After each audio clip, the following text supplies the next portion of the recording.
Chapter 2.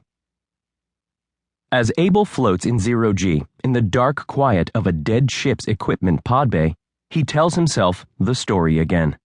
The black and white images flicker in his mind with total accuracy. It's as if he's watching it projected upon a screen, the way it was shown centuries ago. Abel possesses an eidetic memory, so he only needs to see things once to remember them forever. And he enjoys remembering Casablanca, retelling himself every scene in order over and over again. The characters' voices are so vivid in his mind that the actors might as well be floating in the pod bay beside him. Where were you last night? That's so long ago, I don't remember. It's a good story, one that holds up to repetition. This is fortunate for Abel, who has now been trapped in the Daedalus for almost 30 years.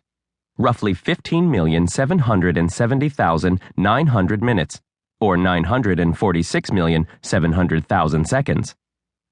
He has been programmed to round off such large numbers outside of actual scientific work. The same humans who made him capable of measuring with perfect precision also find the mention of such numbers irritating. It makes no sense to Abel, but he knows better than to expect rational behavior from human beings. The nearly complete darkness of his confinement makes it easy for Abel to imagine that reality is in black and white, like the movie. New input, form, irregular flashes of light.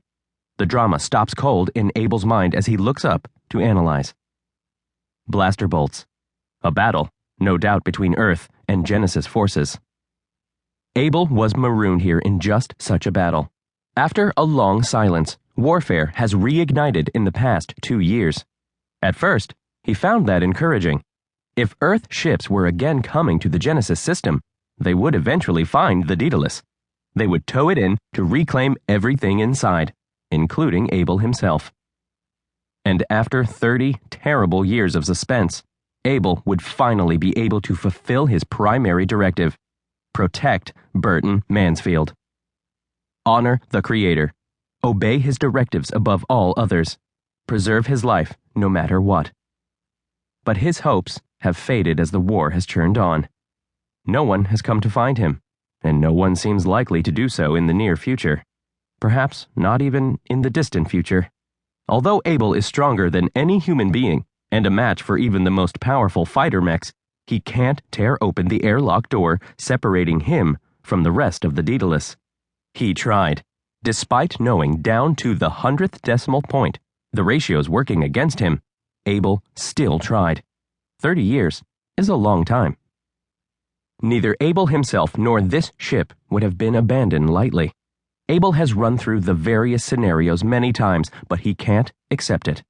Mansfield could have fled to save himself, meaning to return for Abel, but he was simply never able to. Then again, the battle intensified so much that day that any human escape from the Daedalus might have been impossible. In all probability, Mansfield was killed by enemy troops on the same day Abel became trapped. And yet, Burton Mansfield is a genius, the creator of all 26 models of mech that currently serve humankind. If anyone could devise a way to survive that last battle, Mansfield could have. Of course, Abel's creator could also have died in the years since. He was in his late middle age 30 years ago, and with humans, accidents sometimes happen. Perhaps that is why he hasn't come. Surely only death would keep Mansfield away. There is another possibility. It is the least likely of all plausible options, but not impossible. Mansfield might still be aboard, but in cryosleep. The cryosleep chambers in sickbay could keep a human alive with minimal life support for an indefinite amount of time. The person inside would be unconscious, aging less than 1/10 of the normal rate, and waiting for a rescuer to bring them back to life. All Abel would have to do is to get him. Before he can find Mansfield, however, someone must find him. So far, Earth's forces have spent no time searching the debris field for functioning ships. Nobody has found Abel. No one is even looking. Someday, he tells himself, Earth's victory is inevitable, whether it comes in another 2 months or 200 years. It's entirely possible for Abel to live that long. But Mansfield would surely be dead by then. Maybe even Casablanca won't be